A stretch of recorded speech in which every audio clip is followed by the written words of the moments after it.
I've never actually gone back and looked at what the true price of British citizenship was, and I thought I would go through how much it's cost me to become a British citizen.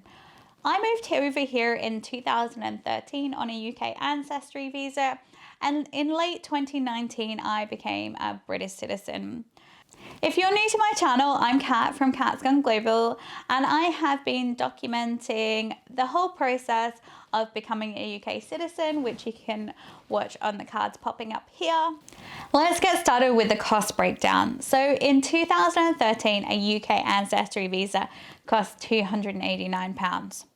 So you're thinking, what is a UK Ancestry Visa? Well, I am really fortunate enough to have my grandparent born in Scotland, which made me eligible for a heritage visa. Unfortunately, a passport isn't passed down. This is only passed down to your children. So my mum has a UK passport and I was eligible for a UK Ancestry Visa. Now I'm super lucky to have this option because it's a nice, easy, simple visa to come over on, and it doesn't require me to have a job or sponsorship or anything like that. So I'm truly lucky and thankful for that. If you're now moving over on a UK Ancestry Visa, due to the immigration health surcharge, it's actually quite expensive. So the visa is around £500 and the immigration health surcharge currently set at £400 a year, making that £2,000, so £2,500 to move here now on a UK Ancestry, but it will go up to £625 a year when the new legislation comes in for the price increase. Next, I just had to wait 500 years. I only had to wait 5 years. Well, if I had to wait 500 years, I'd be really ancient by now. Okay, so yeah, it's 5 years. So after that, you have to apply for indefinite leave to remain.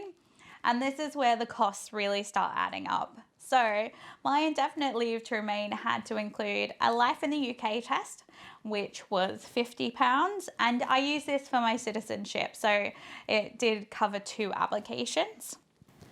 £2,389 just for the visa. But again, it's permanent residency. So it meant that I wouldn't have to get another visa after this. Next, I had to pay the £610 for the same day appointment. This was my personal choice because I wanted to get the decision really fast.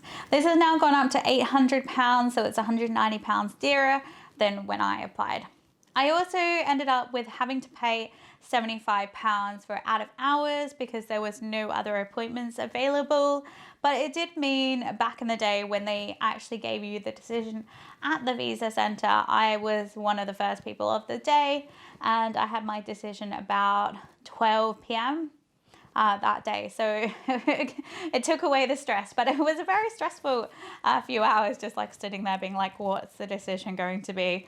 Please let me through. Anyway, they did. So that's grand. And then lastly is £19.20 to have your biometrics done. And you have to do this for every visa.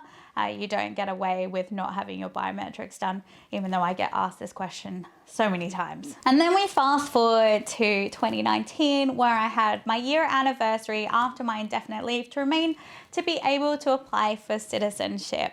So citizenship, naturalization visa costs £1,330. And then you have to add the £19.20 for the biometrics again. That £19.20 always pops up.